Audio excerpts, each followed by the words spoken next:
Bonjour et bienvenue sur votre émission Inside Magazine. Inside Magazine est ACCR une fois de plus pour un événement spécial, un événement hors norme, un événement de vie, un événement de foi.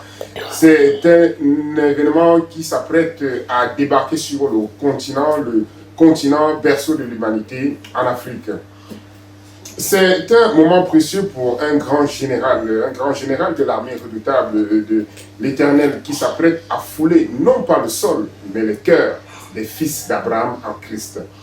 L'évangéliste J.P. Bakanzou, pour parler du temps de l'Afrique, il nous reçoit ici à Lille pour parler de cet événement qui aura lieu au Cameroun et en Côte d'Ivoire, le 2 et 3 juillet et le 9 et 10 juin en Côte d'Ivoire. Bonjour évangéliste. Bonjour Jordan. C'est encore un grand plaisir de vous retrouver dans notre belle église ici à Lille. Tous les plaisirs pour moi. Alors évangéliste, nous venons parler de cet événement merveilleux qui va se dérouler sur le continent berceau de l'humanité. Oui, c'est ça. Quel est votre état d'esprit à l'approche de cette belle rencontre avec le peuple d'Afrique? Oui, je me réjouis d'abord dans le Seigneur. Pour commencer, je salue tous ceux qui nous suivent, qui nous aiment, même ceux qui ne nous aiment pas, je les salue tous au nom de Jésus. Je salue le peuple d'Afrique, le peuple de l'Asie, l'Amérique, l'Europe, parce que je sais que nous avons beaucoup d'âmes qui nous suivent, de partout. Le Seigneur m'a fait grâce d'avoir des enfants partout dans le monde. C'est une bénédiction d'Abraham. Amen. Oui, donc mon état d'esprit, vraiment je me réjouis dans le Seigneur. Je me réjouis, je sais que Dieu m'avait parlé il y a longtemps pour l'Afrique. Et j'attendais le temps, le temps de Dieu. Le temps de Dieu est le meilleur. Voilà. Le Seigneur m'avait parlé un jour, c'était dans un rêve.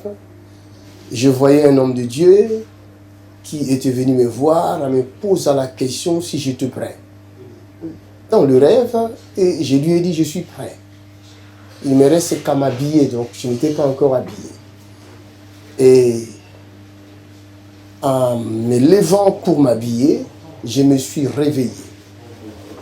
Et j'étais sur mon lit, j'étais assis sur le lit maintenant. Je pensais à ce rêve-là. Et tout d'un coup, j'ai entendu la voix audible qui me disait Exode 4. Exode 4. Voilà. Et j'ai lu Exode 4. Ça m'a fait peur parce que c'était la mission de Moïse. Dieu a envoyé Moïse et Moïse doutait, Moïse ne connaissait pas Dieu, Moïse hésitait, Moïse disait qu'il ne sait pas parler. Alors, et à la fin, Moïse a été frappé par la lèpre. Alors, ça m'a fait peur. J'ai dit non, moi je dois obéir à Dieu. Je vais partir là où tu veux m'amener. Et la mission, c'était l'Afrique.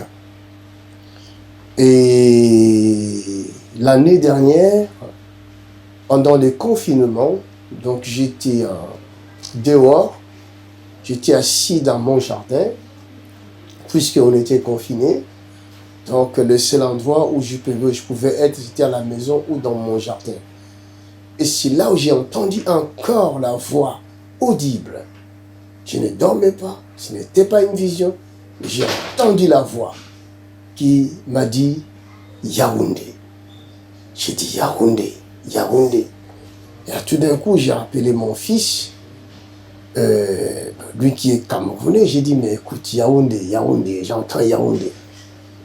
Alors on a pu échanger. En ce moment-là, j'ai compris que j'ai une mission à accomplir à Yaoundé. Oui, c'est la même chose pour la Côte d'Ivoire. C'était dans un rêve où Dieu me parla de la Côte d'Ivoire et Dieu a appelé la Côte d'Ivoire sa Jérusalem. Et il m'a donné la mission pour la Côte d'Ivoire. Je ne sais pas pourquoi Dieu appelle la Côte d'Ivoire Jérusalem. Je bénis les Ivoiriens. Nous viendrons accomplir l'œuvre de notre Maître Seigneur Jésus-Christ. Donc je suis confiant. Dans Exode 4, on peut lire, Moïse répondit et il dit, voici, ils ne me croiront point et ils n'écouteront point ma voix, mais ils diront, l'Éternel n'était point apparu. L'Éternel lui dit, qu'y a-t-il dans ta main? Il répondit, une verge. L'Éternel dit, jette-la par terre. Il la jeta par terre et elle devint serpent. Moïse fuyait devant lui. Waouh! Ça s'annonce magnifique. C'est magnifique. Démonstration C'est magnifique. Voilà, tout à fait. Vous allez rencontrer deux types de personnes en Afrique. Hein. Vous savez que l'Afrique, il y a une majorité de personnes qui ont accepté le Christ et qui ne jurent que par le Christ. Quel est le message que vous allez, dans un premier temps, apporter? Un message bonus à ces personnes qui vivent par la foi en Christ. Vous savez, nous traversons un temps difficile. Jésus a dit, vous aurez des tribulations dans le monde, mais ne vous inquiétez pas, ne craignez rien, j'ai vaincu le monde. C'est ça le message que j'amènerai à tous ces bien-aimés qui aiment le Seigneur, qui vivent que pour Christ et qui vivent pour élever la bannière de l'Évangile. Donc, le message que j'apporte, c'est un message d'encouragement. D'ailleurs, je bénis le Seigneur pour ces hommes de Dieu qui sont là en train de préparer le terrain. Vraiment, je les félicite, chapeau. Ce sont des hommes qui aiment le Seigneur. Franchement, ils m'ont ouvert leurs portes, leur cœur à Abidjan. J'ai béni Dieu pour toute cette équipe de pasteurs, des hommes de Dieu, ainsi qu'au Cameroun, à Yaoundé. Vraiment, je suis reconnaissant de ce que je le vois, je vois la vision en eux. Je vois, ce sont des hommes qui ont l'œil pour voir, c'est vrai, qui ont le cœur du Christ. Sinon, ici nous voyons combien même des serviteurs de Dieu s'opposent à nous, nous rejettent. Quand je vois les hommes de Dieu qui nous reçoivent, qui nous acceptent si facilement comme ça, ce sont des hommes qui ont le même esprit que nous en fait. Je bénis Dieu pour tous ces hommes de Dieu. J'apporterai le message d'encouragement, le message de foi, parce que le monde traverse un moment difficile et l'Église souffre. L'Église a besoin d'un second souffle. L'Église a besoin d'une onction fraîche. Et nous prions Dieu pour cela, afin qu'il nous accorde cette grâce, qu'il y ait cette onction fraîche au Cameroun et à Abidjan. Parfait. Et de l'autre côté, ce qui s'avère un peu compliqué, de toute façon vous êtes évangéliste, vous êtes habitué à aller vers des personnes avec le message du Christ. Ces personnes qui disent que le christianisme c'est une religion importée, ça ne mérite pas d'entrer en Afrique. Qu'est-ce que vous pouvez dire à vos frères africains qui rejettent complètement cet évangile puissant et merveilleux, qui fait des merveilles? Oh, ce n'est pas leur faute. Ce n'est pas de leur faute. Moi aussi, j'étais là-bas. Bien que je suis né dans une famille chrétienne, j'ai grandi à l'école de dimanche, j'allais à l'église. Ma mère nous apprenait la parole de Dieu. On a grandi là-dedans. Mais quand j'ai atteint l'âge de puberté, j'ai fui l'église, j'ai fui Dieu. Je racontais n'importe quoi contre les pasteurs, voilà, contre les frères et sœurs. Et j'étais devenu un rebelle. Je ne croyais pas une seconde que moi je deviendrais ce que je suis devenu aujourd'hui. C'est très important que les gens rejettent la parole de Dieu. Nous sommes passés voilà. On a commencé à revenir en disant que j'étais noir. Voilà. Vous savez, si le Seigneur ne vous appelle pas lui-même, vous ne viendrez jamais. Venir à Christ, ce n'est pas donné à n'importe qui. C'est une grâce. Ceux qui critiquent n'ont pas encore reçu ou obtenu cette grâce-là. Et quand le moment sera venu, Dieu les touchera. Il changera leur langage. Les disciples étaient dans la chambre haute. Ils avaient un langage. Mais quand le Saint-Esprit est venu sur eux, le langage a changé. C'est ça. Parfait.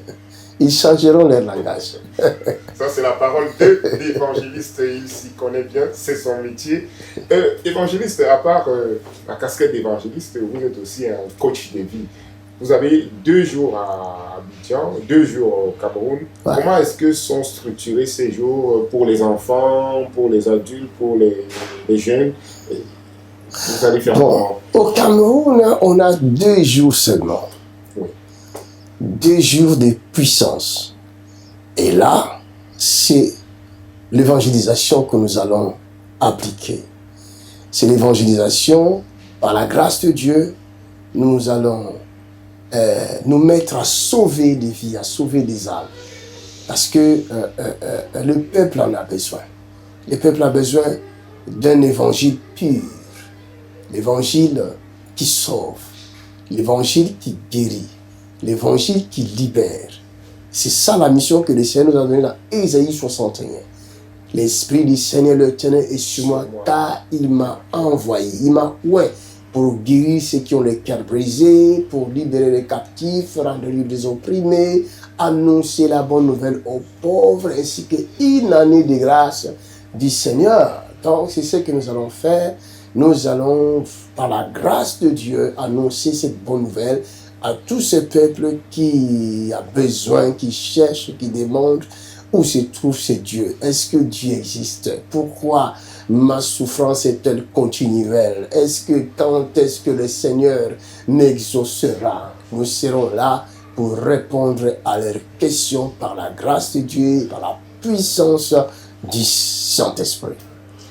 Vous avez répondu à la dernière question je voulais savoir, comme vous avez dit, le temps de l'Afrique. Moi, je dirais, quel est le rôle que l'Église peut jouer ou devrait jouer pendant ce temps? Oui, l'Église a un rôle capital, si je peux dire ça comme ça. Et c'est un rôle capital. Au fait, l'Église, la Bible dit, l'Église est une colonne et l'appui de la vérité. Or, vous connaîtrez la vérité vous affranchira. La création tout entière est gémie, la Bible dit, elle attend avec un ardent désir la révélation du Fils de Dieu. Donc, la création gémit. Et si l'Église ne s'élève pas, la création continuera à souffrir.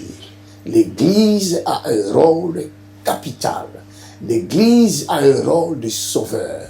L'Église a un rôle de Dieu.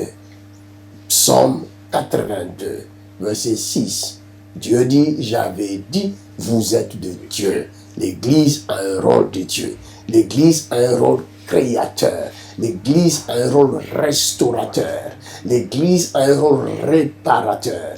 Là où les médecins ont échoué, la famille a échoué, la science a échoué, la politique a échoué, l'Église n'échouera jamais. C'est pourquoi le Seigneur nous envoie pour réveiller cette Église qui dort. Par la grâce de Dieu, comme j'ai dit tout à l'heure, nous demanderons à Dieu afin qu'il nous donne cette onction fraîche. C'est l'onction qui réveillera le peuple de l'Afrique. Parce que je suis confiant, j'ai vraiment cette confiance que ça, c'est le temps de l'Afrique. Pour l'évangélisation dans le monde entier. Ah, c'est ça que ça veut dire alors, le temps de l'Afrique? Oui, c'est le temps de l'Afrique. C'est l'Afrique qui tient le bâton maintenant. Pour aller partout, guérir les malades, rendre libres les opprimés. Alors il faut seulement que quelqu'un leur dise, c'est votre tour. Même dans l'athlétisme, nous le voyons. Quand c'est votre tour, on vous signale que c'est votre tour. Merci évangéliste, ce sera le mot de la fin. Alléluia. C'est sur ces mots que nous allons donc remettre l'antenne et nous quitter. Et nous prenons rendez-vous déjà avec vous, c'est le 2 et 3 juillet à Yaoundé pour parler des sports. Tout à fait. Soyez au rendez-vous. Et le 9 et 10 juillet, c'est au Palais de l'Évangile à Abidjan, à Cocody. Soyez aussi au rendez-vous, c'est à partir de 17h chaque soir. Comme il a dit, ça sera un cocktail. Donc venez, femmes, enfants, hommes, adultes, venez. Tout c'est un cocktail puissant de l'Évangile qui s'amène vers vous. Ne ratez pas ce moment. Nous serons là pour couvrir, aussi en direct pour ceux qui sont restés scotchés sur ACCR, la télé Miracle dans le monde. Vous allez vivre ces 4 soirées de gloire et de puissance en direct sur ACCR, sur JP Makanzu sur YouTube. Donc, nous remercions encore tous celles qui préparent ces événements depuis le pays. Et nous saluons comme ça le chef de l'État Alassane Ouattara qui va nous accueillir sur son beau pays avec ses belles plages. Nous saluons aussi son Excellence Paul Biya qui va nous accueillir sur son triangle national et tous les grands généraux de l'Évangile qui se retrouvent dans ce pays. Parce que nous venons avec un général redoutable de l'armée de Christ. Alléluia. Amen. Que les Seigneurs bénissent tous ceux qui nous suivent. Amen. À très bientôt. À très bientôt. C'est le temps de l'Afrique. Amen.